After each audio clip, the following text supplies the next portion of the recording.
কাজী সালাউদ্দিনের আমি একজন কট্টর সমালোচক। গত ৩-৪ বছর বা তারও বেশি সময় ধরে আমি অনেক রিপোর্ট করেছি, নিজে বিভিন্ন প্ল্যাটফর্মে কথা বলেছি, তার কর্মকাণ্ডের সমালোচনা করেছি নানানভাবে নানান সময়। কিন্তু সেটা কোন সালাউদ্দিনের? আমি ফুটবল ফেডারেশনের সভাপতি কাজী সালাউদ্দিনের সমালোচনা করেছি, কখনোই খেলোয়াড় বা ফুটবলার কাজী সালাউদ্দিনের সমালোচনা করিনি, করব না এবং ওই করার সাহস হবে না। কারণ খেলোয়াড় হিসেবে যদি আপনি বিবেচনা করেন বাংলাদেশের ফুটবল ইতিহাসে তিনি অনেক উঁচু মাপের খেলোয়াড়, অনেক বড় খেলোয়াড়, এবং তাকে অস্বীকার করার উপায় নেই।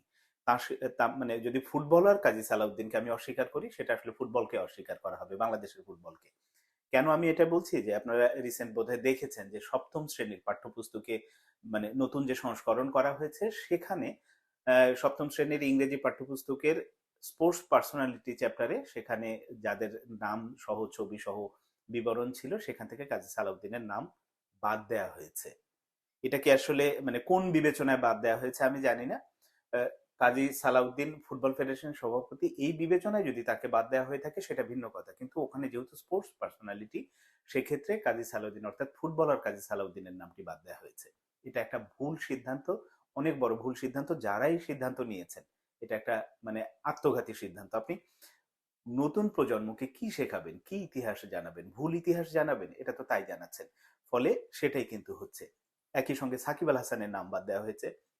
সাকিব আল হাসানকেও আমি মানে অসংখ্যবার নানানভাবে সমালোচনা করেছি। তার মানে ব্যক্তিগত ব্যবহারের কথা যদি বলি, লাস্ট এমপি হয়েছে, লাস্ট জুলাই আগস্টে যে আন্দোলন হলো সেখানে তার ভূমিকা নিয়ে অনেক রকম সমালোচনা করেছি।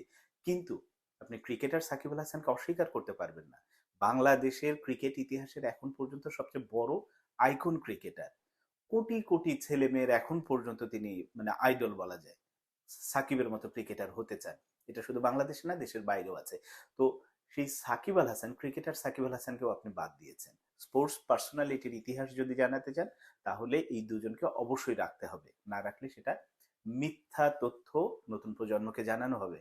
হ্যাঁ, আপনি যদি জানাতে চান তাদেরকে ঘিরে বিতর্কিত কর্মকাণ্ড আছে, সেটাও আপনি জানান ওই স্পোর্টস পার্সোনালিটির জায়গায়, যে আসলে কেন তারা বিতর্কিত হয়েছেন, মানে তার অবদান এরকম, তার আবার বিতর্কিত কর্মকাণ্ড এরকম আছে। দুটো বিষয় আপনি জানেন না, প্রজন্ম জাগুক, জানতে হবে। আপনারা জামাল ভুঁইয়াকে অন্তর্ভুক্ত করেছেন, রানী হামিদকে অন্তর্ভুক্ত করেছেন, জ্যোতিকে অন্তর্ভুক্ত করেছেন জাতীয় নারী ক্রিকেট দলের অধিনায়ক।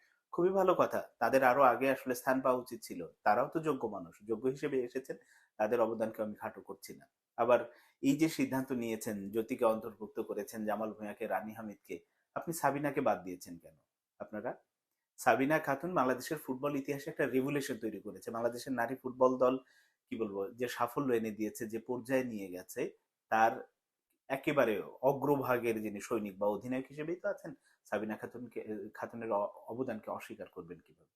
তো সবকিছু মিলিয়ে এই যে জাতীয় পাঠ্যপুস্তক বোর্ড বা শিক্ষা মন্ত্রণালয়ে যারা এই কাজগুলোর সাথে জড়িত থাকে, তাদের মাথায় আল্লাহ কতটুকু বুদ্ধি দিয়েছেন আমি জানি না। জ্ঞান বুদ্ধির আসলেই সংকট আছে। যদি রাজনৈতিক বিবেচনায় এই সিদ্ধান্তগুলো নিয়ে থাকেন, সেগুলো আগের সরকার যেভাবে নিয়েছিল এবং সেটা ভুল হয়েছিল, আবার আপনারা ওই একই পথে হাঁটছেন, এবং এই পথে হাঁটার ফল কখনো ভালো হয় না, খারাপই হয়।